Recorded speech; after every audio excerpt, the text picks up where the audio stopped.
Target ang mga masiselang isyu ng lipunan na sangkot ang ilang mga ahensya ng gobyerno at mga personalidad. Hihimayin ang iba't ibang mga isyu, balita at usapin. Puntirya ang mga tiwali at ilalantad ang mga mali sa pamahalaan. Walang sasantuhin. Tamaan na ang tamaan. Kung salot ka sa bayan, sapul ka ni Rex Cayano sa Target On Air. Ang bahaging ito ay hatid sa inyo ng Processed Dairy Essence Cheese, Purple Love Cafe, Green Rose Resort, at Robinson's Malls. Pakinggan ang agenda ng inyong mayor para sa inyong lugar. Ang mga hakbang na ginagawa nila upang bigyang solusyon ang mga hinaing at problema ng inyong komunidad. At alamin ang mga good news na hatid nila sa taong bayan. Mayor's Hour sa Target On Air. Ito ating kausapin na si Iloilo City Mayor Jerry Treñas. Mayor Jerry, magandang hapon po. Ay, magandang hapon sa lahat, no? Apo, at from Iloilo City. Apo, Mayor, dahil napapakinggan ho dito ho sa DCME Mega Manila at nitong nakalipas ho na September, ayon ho sa PDEA, hindi ako nagkakamali nasa 88 tong barangay dyan ho sa syudad ho ng Iloilo na hindi pa ho clear mula ho dun sa kalakaran na illegal na droga. Kaya naman ho, nais nyo po, Mayor, na simulan ho dun sa mas barangay na yung paglilinis, kumbaga, sumailalim mo na sa drug test dun ho sa mga bagong upo?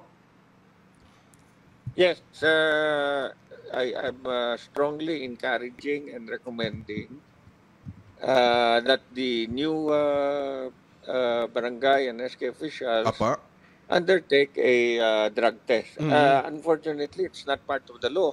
And we cannot require it, but I am encouraging all of them to take a drug test, no? And the city will provide the test kits. Ano po ito, Mayor? Itong drug test ito, para ho din sa barangay at sangguniang kabataan. Ito, magiging voluntary lamang ho ito, Mayor? Kumbaga, meron po ba tayong timetable po sa kanila? Wala, alam mo, wala tayong law that requires drug testing prior to assumption.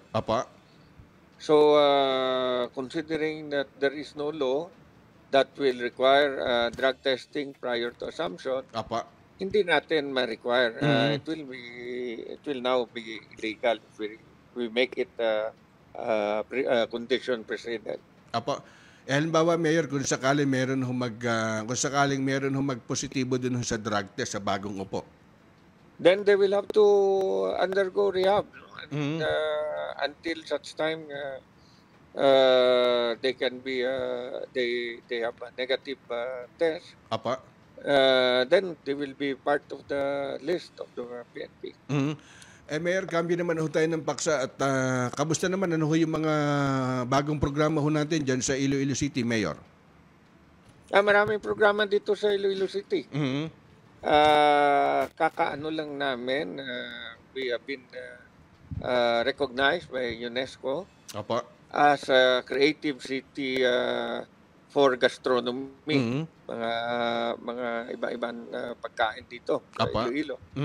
So we are now part of the UNESCO Creative City Network. No?